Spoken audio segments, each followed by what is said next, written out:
창세기 42장 26절에서 38절까지 우리 김종훈 권사님과 함께 교독하도록 하겠습니다. 시작.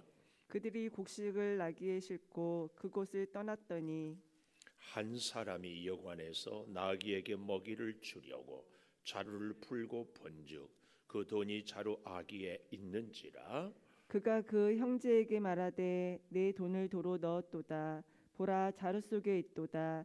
이에 그들이 혼이 나서 떨며 서로 돌아보며 말하되 하나님이 어찌하여 이런 일을 우리에게 행하셨는가 하고 그들이 가나안 땅에 돌아와 그들의 아버지 야곱에게 이르러 그들이 당한 일을 자세히 알리어 아뢰되 그 땅의 주인인 그 사람이 엄하게 우리에게 말씀하시고 우리를 그 땅에 대한 정탐꾼으로 여기기로 우리가 그에게 이르되 우리는 확실한 자들이요 정탐꾼이 아니니이다.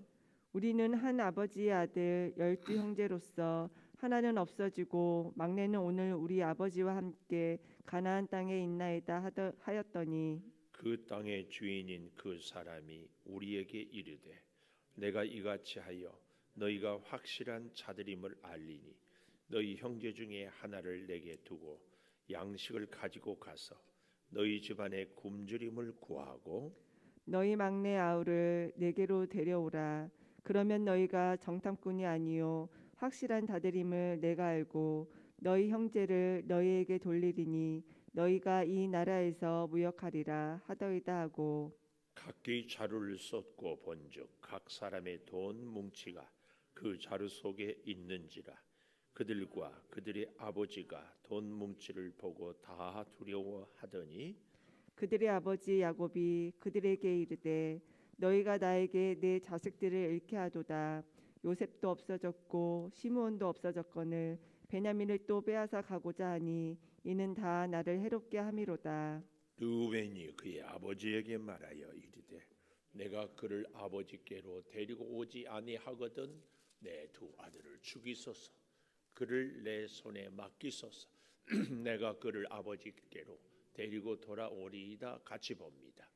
야곱이 이르되 내 아들은 너희와 함께 내려가지 못하리니 그의 형은 죽고 그만 남았습니다. 만일 너희가 가는 길에서 재난이 그에게 미치면 너희가 내 흰 머리를 슬퍼하며 수월로 내려가게 함이 되리라. 아멘. 오늘도 새벽을 깨우는 은송아, 너는 하나님의 보석이다, 보석이다. 변함없이 새벽 제단을 지키는 권사님, 하나님의 보석입니다, 보석입니다. 이 모든 것이 주님의 은혜입니다. 아멘, 아멘. 36절에 보면 이런 말씀이 나옵니다. 다 나를 해롭게 함이로다. 오늘 제목, 다 나를 해롭게. 우리가 인생을 살면서 끊임없이 성경이 우리에게 주는 교훈은 여호와 보시기에 좋았더라. 이것이 진짜 좋은 겁니다. 여호와 보시기에 의롭다. 이것이 진정한 의입니다. 그런데 뜻밖의 성경에 소개되는 수많은 사람들이 늘 원칙, 기준, 중심을 자기 자신에게 두고 있거든요. 야곱은 사실은 지금 이 정도 되면은 굉장히 나이도 들었고 훈련도 참 많이 받았습니다.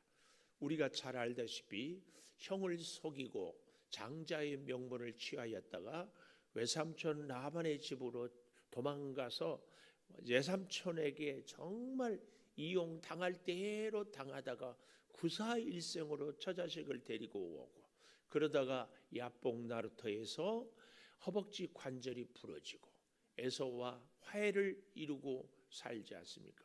그러다가 세겜 땅에서 딸 디나의 사건으로 두 아들이 아니 다른 아들들이 다 세겜 족속들을 죽이는 살인의 죄를 겪기도 하고 정말 어려운 일들. 그래서 그런지는 몰라도 요셉 아들을 잃게 되고 큰 가뭄까지도 겪다가 정말 아주 파란만장한 생애를 살아왔습니다. 그럼에도 불구하고 오늘 여기 36절에 보면은 그는 뭐라고 얘기를 한가 하면은 다 나를 해롭게 한다. 하나님 중심의 인생관, 하나님 중심의 신앙관, 이게 세워지지 아니하고 여전히 자기 중심적인 이런 모습을 우리에게 보여주고 있습니다. 자, 이렇게 되기까지 그 아들들은 어떠했습니까? 그 첫째로 28절에 보니까 세 번째 줄에 혼이 나서 떨며 서로 돌아보며 왜 혼이 났는가 깜짝 놀랐습니다. 사람들이 혼내켜서 혼이 나는 것이 아니고 잘 보니까 27절에 한 사람이 요셉의 형들 중에서 한 사람이겠죠. 여관에서 나귀에게 먹이를 주려고 자루를 풀고 본즉 그 돈이 자루 입구에 있는지라 그랬습니다. 그 돈을 보고 그들이 깜짝 놀라고 혼이 나서 떨며 서로 돌아보았다. 이렇게 28절에 소개하고 있습니다. 우리 같으면, 아니 이전에 요셉의 형들 같으면 생각지 못한 돈이 생기면은 너무 좋아했습니다. 그 증거를 우리가 보면은 요셉을 저들이 애굽 상인 미디안 상인들에게 은 20에 팔 때의 말입니다. 저들은 요셉을 구덩이에 던져놓고 앉아서 음식을 먹고 있었다. 이렇게 이야기를 하고 있어요. 이런 걸로 미루고 보면은 이 형들은 자기들이 이득이 되는 일이라면은 전혀 양심의 가책도 없고 다른 사람이 힘들어하는 것도 귀를 막고 살았던 사람들인데요.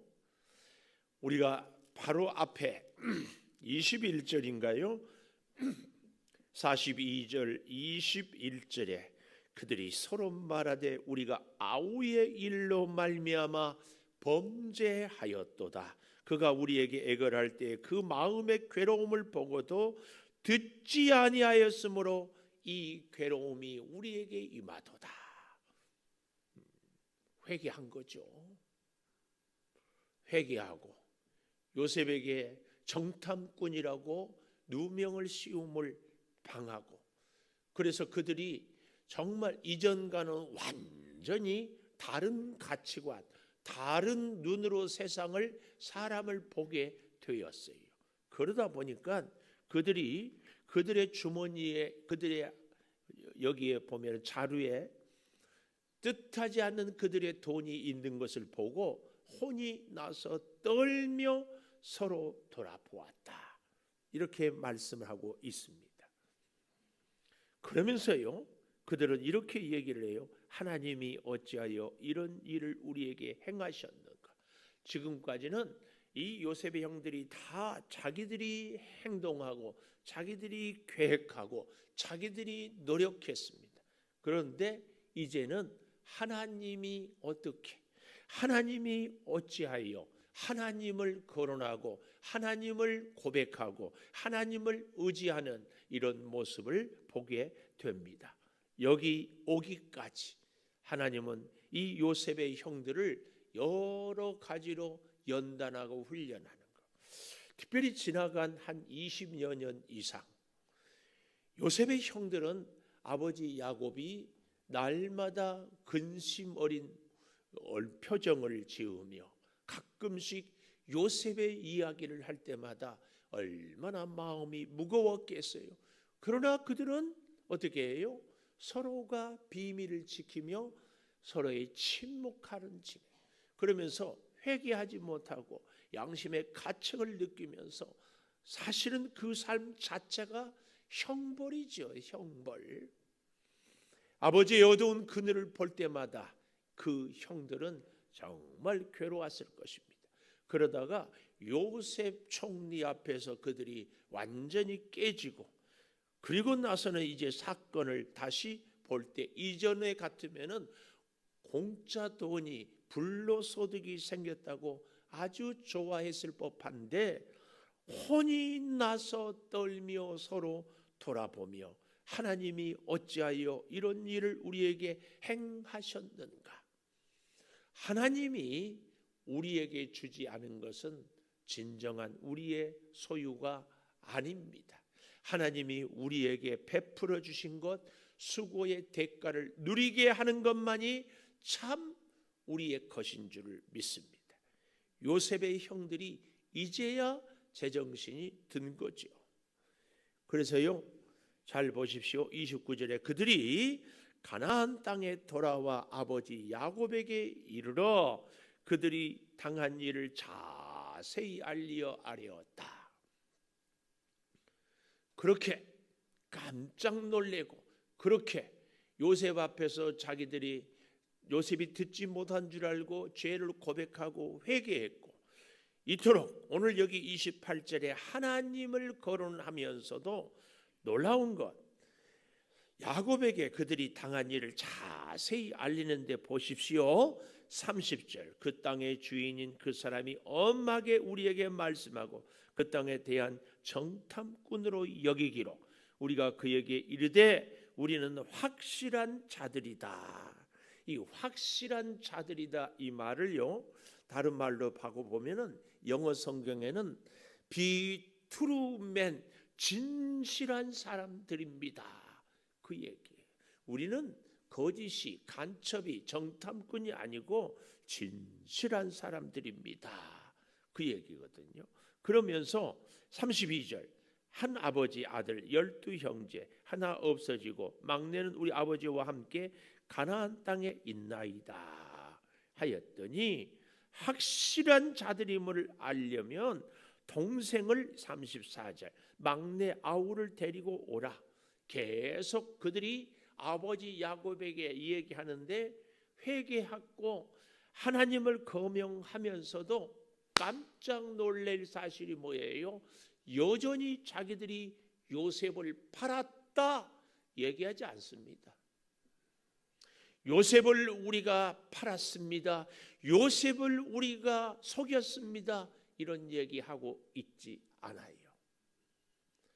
하나님 앞에 그토록 회개하고 요셉 앞에서 그들이 괴로움이 요셉을 괴롭게 했기 때문이라고 했으면서도 진정 아버지 앞에서 그들이 온전한 회개를 하지 못하고 있어요. 결국 요셉도 사실은 대단히 성숙해서 형들에 대하여서 정말 깊이 진실하게 화해하기 위해서 하나씩 지혜롭게 접근하고 있지 않습니까? 그래서 혹시 몰라서 정말 동생 베냐민이 살아있는지, 그걸 또 살아있을 뿐만 아니라 어떻게 형들이 이 베냐민에 대해서 어떤 감정, 어떤 마음을 갖고 있는지, 진실로 사랑하는지 이걸 확인할 필요가 꼭 있었어요. 또 한 가지, 이 아버지 야곱이 말입니다. 나를 다 해롭게 한다. 이런 고백. 거기에 이 형들은 여전히 회개했지만 완전한 회개가 아니라 아버지 앞에서 또 자신들을 감추고 있는 이런 모습을 우리에게 보여주고 있습니다.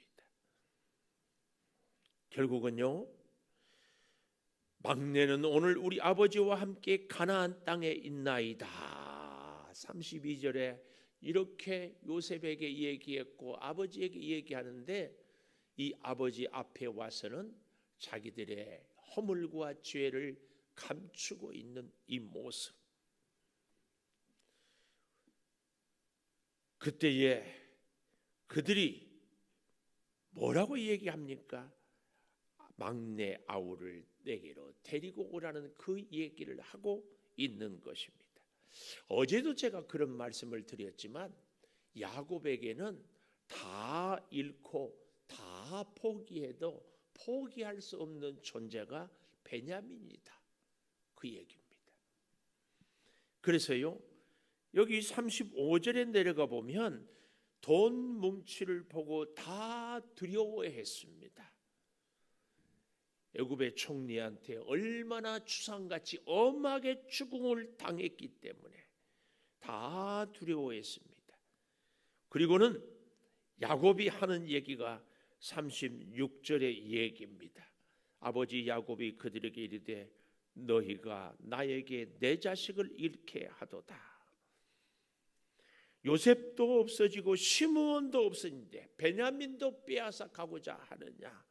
다 나를 해롭게 함이로다. 그래서요, 두 번째로 내 아들은 너희와 함께 내려가지 못하리라. 38절에 내 아들은 너희와 함께 내려가지 못하리라. 야곱은 여전히 베냐민만은 포기할 수 없습니다. 특별히 36절을 잘 보십시다. 나에게 내 자식을 잃게 하도다. 요셉도 시므온도 베냐민도 빼앗아 가니 다 나를 해롭게 한다. 여전히 야곱은 수없는 우여곡절을 파란만장한 인생을 살아왔음에도 불구하고 그의 삶의 중심은 항상 그 자신이었습니다. 어쩌면 우리 가운데 이 야곱의 아들들처럼 회개한다고 했는데 여전히 내 안에 감춘 것이 있을 때가 있고요, 이 야곱처럼 하나님을 통하여서 하나님이 나를 살렸다고 하나님의 은혜로 산다고 수없는 일들을 겪었지만 여전히 내 인생의 내 신앙의 중심은 나입니다. 나. 특별히 오늘 우리들에게 이 야곱은 베냐민을 통하여서 깊은 교훈을 줍니다. 이 말씀을 묵상하면서 그런 생각을 해보았습니다. 우리의 사랑하는 자녀들이 아파서 병원에 입원해 있으면 부모된 우리의 마음이 다 애간장에 녹잖아요. 마찬가지로 하나님의 외아들 되신 예수님이 십자가에 돌아가실 때 하나님의 그 아픈 심정, 우리는 과연 얼마나 생각하고 살아왔을까? 아니, 우리의 삶 가운데 하나님이 슬퍼하고 하나님이 계시지 않은 것에 대해서 자녀가 병원에 입원해 있는 것처럼 그렇게 아파하고 마음 쓰라려 했을까? 그런 생각을 가져보았습니다. 야곱에게 베냐민은 오히려 그 자신보다, 아니 어쩌면 다른 10아들보다, 아니 하나님보다도 더 중요한 존재였습니다. 그러니까 포기할 수가 없었어요. 그래서 여기 38절에 내 아들은 너희와 함께 내려가지 못하리니 이렇게 말씀하고 있습니다. 만약에 그 아들을 데려가는 것은 뭐라고요? 너희가 가는 길에 재난이 그에게 미치면 너희가 내 흰 머리를 슬퍼하며 스월로 내려가게 함이 되리라. 너희가 결국은 나를 스월, 음부로, 저주로 죽게 만드는 것이다. 끝까지 야곱은 자기 자신 그리고 아들 베냐민을 포기할 수 없음을 이야기하고 있습니다. 그 결과 이제 내일 아침에 보고했지만 43장 1절 그 땅에 기근이 심하고 그랬습니다. 원문에 보면 그 땅의 기근이 더욱더 점점 더 심하고, 그래서 그들이 애굽에서 가져온 곡식을 다 먹음에 아버지가 이르되 다시 가서 우리를 위하여 양식을 조금 사오라. 그럴 때에 유다가 나와서 아버지에게 말하되 엄히 경고한 그 사람. 그래서 8절에 보십시오. 유다가 43장 8절이에요. 아버지 이스라엘에게 이르되 저 아이를 나와 함께 보내시면 우리가 가겠습니다. 그러면 다 살고 죽지 않겠습니다. 내가 그를 위하여 담보가 되리니 내 손에서 그를 찾으십시오. 만일 아버지 앞에 두지 않으면 영원히 죄를 지리이다. 지체하지 않았으면 2번은 갔다 왔을 것입니다.